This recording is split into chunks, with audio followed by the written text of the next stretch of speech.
दोस्तों, स्वागत है हमारे चैनल पर आप सभी दोस्तों को। जय सिया राम, जय हनुमान। आखिर भगवान परशुराम ने 21 बार क्यों किया था धरती को क्षत्रिय विहीन, जाने पौराणिक कथा। पंचांग के अनुसार शुक्ल पक्ष की तृतीया तिथि को परशुराम जयंती मनाई जाती है। परशुराम को भगवान विष्णु का 8वां और बहुत ही उग्र अवतार माना जाता है। कहते हैं परशुराम ने 21 बार समस्त क्षत्रिय वंशों का संहार कर भूमि को क्षत्रिय विहीन कर दिया था। आखिर भगवान परशुराम को ऐसा क्यों करना पड़ा, आइए जानते हैं इससे जुड़ी पौराणिक कथा। भगवान परशुराम को विष्णु जी का 6वां अवतार माना जाता है। शास्त्रों के अनुसार भगवान परशुराम कलयुग में भी जीवित हैं। वहीं बैसाख मास की तृतीया तिथि को अक्षय तृतीया के साथ साथ परशुराम जयंती भी मनाई जाती है। वहीं इस बार परशुराम जयंती बुधवार 30 अप्रैल 2025 को मनाई जाएगी। भगवान परशुराम एक ऐसे देवता हैं जिन्हें क्रोध बहुत ही जल्दी आता है। कहते हैं कि भगवान परशुराम ने क्रोध में आकर 21 बार क्षत्रियों का संहार किया था। लेकिन सवाल ये उठता है कि भगवान परशुराम को ऐसा क्यों करना पड़ा, आखिर इसके पीछे की वजह क्या थी। पुराणों के अनुसार परशुराम का मूल नाम राम था, लेकिन जब भगवान शिव ने उन्हें अपना परशु नामक अस्त्र प्रदान किया, शिव जी द्वारा परशु धारण किए रहने के कारण वे परशुराम कहलाए। पौराणिक कथाओं के अनुसार भगवान विष्णु ने परशुराम के रूप में 6वां अवतार मंदार्थ सहस्त्रबाहु को सबक सिखाने के लिए लिया था। महिष्मती नगर के राजा सहस्त्रार्जुन क्षत्रिय समाज के हैं। इस वंश के राजा कार्तिवीर और रानी कौशिक के पुत्र थे। सहस्त्रार्जुन का वास्तविक नाम अर्जुन था। उन्होंने भगवान दत्तात्रेय को प्रसन्न करने के लिए घोर तपस्या की। दत्तात्रेय उसकी तपस्या से प्रसन्न हुए और उसे वरदान मांगने को कहा, तो उसने दत्तात्रेय से 1000 हाथियों का आशीर्वाद प्राप्त किया। इसके बाद उसका नाम अर्जुन से सहस्त्रार्जुन पड़ा। इसे सहस्त्रबाहु और राजा कार्तिवीर पुत्र होने के कारण कार्त्य वीर भी कहा जाता है। कहते हैं कि महिष्मती सम्राट सहस्त्रार्जुन अपने घमंड में इतना चूर हो गया कि उसने धर्म की सभी सीमाओं को लांघ दिया। उसके अत्याचार व अनाचार से पूरा जन समाज परेशान हो चुका था। वह इतना घमंड में चूर हो गया था कि उसने वेद पुराण और धार्मिक ग्रंथों को तक नहीं छोड़ा। उन्हें गलत बताकर ब्राह्मण का अपमान करता, ऋषियों के आश्रम को नष्ट कर उनका वध कर देता था।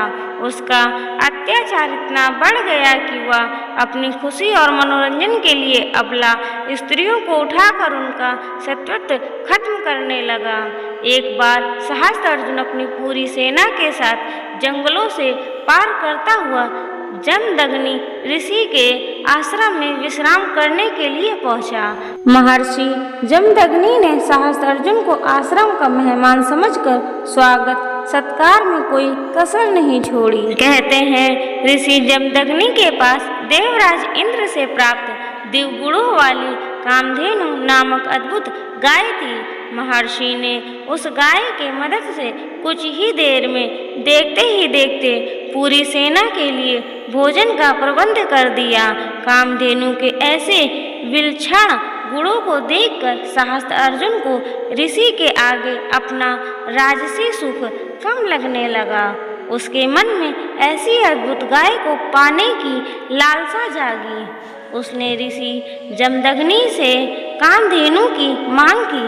ऋषि जमदग्नि ने कामधेनु को आश्रम के प्रबंध और जीवन के भरण पोषण का एकमात्र जरिया बताकर कामधेनु को देने से इनकार कर दिया। इस पर सहस्त्र अर्जुन ने क्रोधित होकर ऋषि जमदग्नि के आश्रम को उजाड़ दिया और कामधेनु को ले जाने लगा। तभी कामधेनु सहस्त्र अर्जुन के हाथों से छूटकर स्वर्ग की ओर चली गई। जब परशुराम अपने आश्रम पहुँचे तब उनकी माता रेणुका ने उन्हें सारी बातें विस्तार पूर्वक बताई। परशुराम माता पिता के अपमान और आश्रम को तहस नहस देखकर क्रोधित हो गए। पराक्रमी परशुराम ने उसी समय दुराचारी सहस्त्र अर्जुन और उसकी सेना का नाश करने का संकल्प लिया। परशुराम अपने परशु अस्त्र को लेकर सहस्त्र अर्जुन के नगर महिष्मतिपुरी पहुँचे, जहाँ सहस्त्र अर्जुन और परशुराम का युद्ध हुआ, किंतु परशुराम के प्रचंड बल के आगे सहस्त्र अर्जुन बौना साबित हुआ। भगवान परशुराम ने दुष्ट सहस्त्र अर्जुन की हजारों भुजाएं और धड़ को परशु से काट कर उसका वध कर दिया। सहस्त्र अर्जुन के वध के बाद पिता के आदेश से इस वध का प्रायश्चित करने के लिए परशुराम तीर्थ यात्रा पर चले गए। तब मौका पाकर सहस्त्र अर्जुन के पुत्रों ने अपने सहयोगी क्षत्रियों की मदद से तपस्यारत महर्षि जमदग्नि का उनके ही आश्रम में सिर काट कर उनका वध कर दिया। सहस्त्र अर्जुन पुत्रों ने आश्रम के सभी ऋषियों का वध करते हुए आश्रम को जला डाला। माता रेणुका ने सहायतावश पुत्र परशुराम को विलाप स्वर में पुकारा। जब परशुराम माता की पुकार सुनकर आश्रम पहुँचे तो माता को विलाप करते देखा और माता के समीप ही पिता का कटा सिर और उनके शरीर पर 21 घाव देखे। यह देखकर परशुराम क्रोधित हुए और उन्होंने शपथ ली कि वह जब तक उस वंश का ही सर्वनाश नहीं कर देंगे बल्कि उसके सहयोगी समस्त क्षत्रिय वंशों का 21 बार संहार कर भूमि को क्षत्रिय विहीन कर देंगे। पुराणों के अनुसार उन्होंने इस वचन को पूरा भी किया था। भगवान परशुराम ने 21 बार पृथ्वी को क्षत्रिय विहीन करके उनके रक्त से समंत पंचक क्षेत्र के 5 सरोवर को भरकर अपने संकल्प को पूरा किया। कहा जाता है कि महर्षि ऋचिक ने स्वयं प्रकट होकर भगवान परशुराम को ऐसा करने से रोक दिया था। तब जाकर किसी तरह क्षत्रियों का विनाश भूलोक पर रुका। तब पश्चात भगवान परशुराम ने अपने पितरों के श्राद्ध क्रिया किया और उनकी आज्ञा के अनुसार अश्वमेध और विश्वजीत यज्ञ भी किया।